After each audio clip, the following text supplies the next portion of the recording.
Să nu pun acum pentru tine. Ce boală de moș, că numai la tine se duc.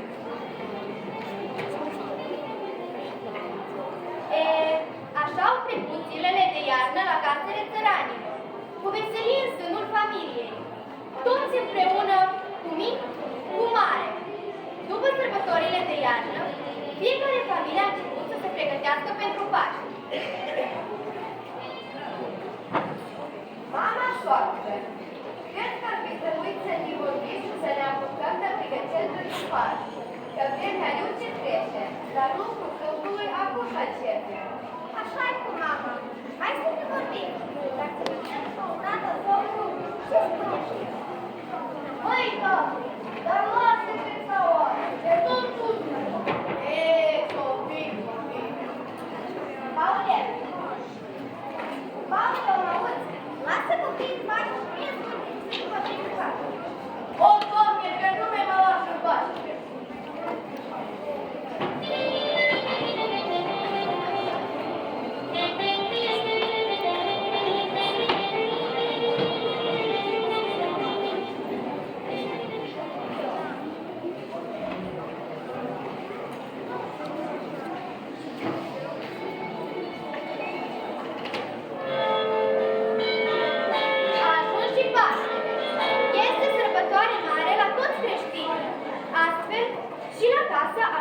Încep pregătirile. În săptămâna Paștelui se pregătesc pentru Vinerea Mare, când creștinii merg la biserică pentru a plânge punerea în mormânt a Domnului Iisus, iar tinerii îmbrăcați în port național au păzit mormântul Domnului nostru Iisus Hristos, cu sulițe în mână, schimbându-se între ei în continuu.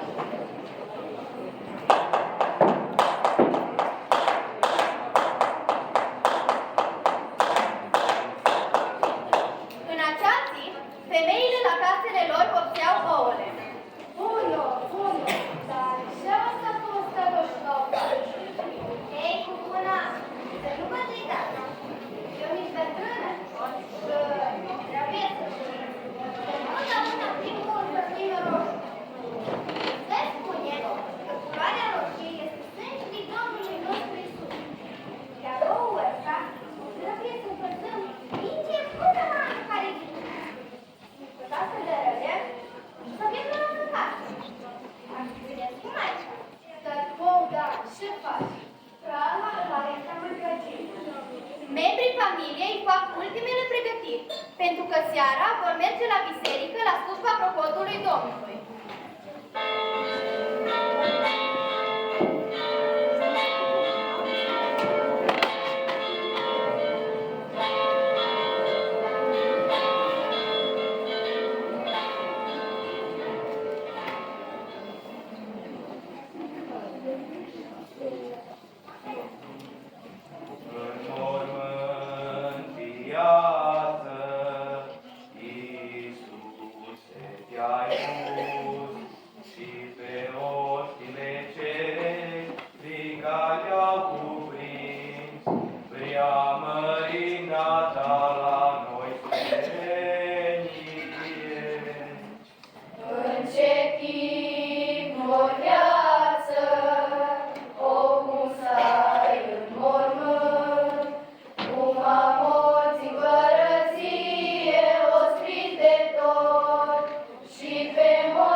Înainte de Paști, oamenii își mai pregătesc cele necesare prin casă și curte. În fața caselor, aranjează pentru aprinderea focului, pe unde trece preotul însoțit de credincioși. Cei mai înstăriți puneau 2 stâlpi la poartă, pe care îi îmbrăcau cu iederă, iar deasupra, pe o prăjină de lemn, băteau cuie pe care se atârnau cocei înmuiați în petrol. Femeile pregăteau lumânări, pe care le puneau în sfeșnice, ca apoi să le așeze în ferestrele caselor. Fiecare fereastră era împodobită și cu căpătâi brodate puse în dungă. Sâmbătă noaptea s-au deschis ferestrele, s-au aprins lumânările atunci când au început clopotele să bată. Credincioșii se adunau la biserică, luând de la preot lumină și cu lumânările aprinse mergeau prin sat.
Ajungi la biserică. Deschideți, boieri, porțile voastre și vă ridicați porțile cele veșnice, ca să intre împăratul mării. Cine este acela împăratul mării? Domnul cel tare și puternic, Domnul cel tare în războaie, Domnul puterilor, acela este împăratul mării. Deschideți, boieri, porțile voastre și vă ridicați porțile cele veșnice, ca să intre împăratul mării. Cine este acela împăratul mării? Domnul cel tare și puternic, Domnul cel tare în războaie, Domnul puterilor, acela este împăratul mării. Deschideți, boieri, porțile voastre și vă ridicați porțile cele veșnice, ca să intre împăratul mării. Cine este acela împăratul mării? Domnul cel tare și puternic, cel tare în războaie, Domnul puterilor, acela este împăratul mării.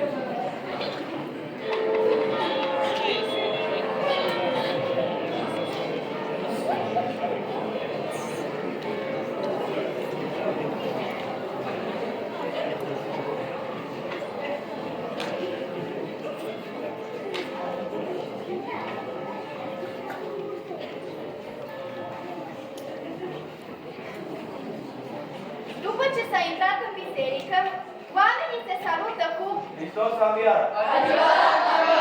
Hristos a înviat! Hristos a înviat!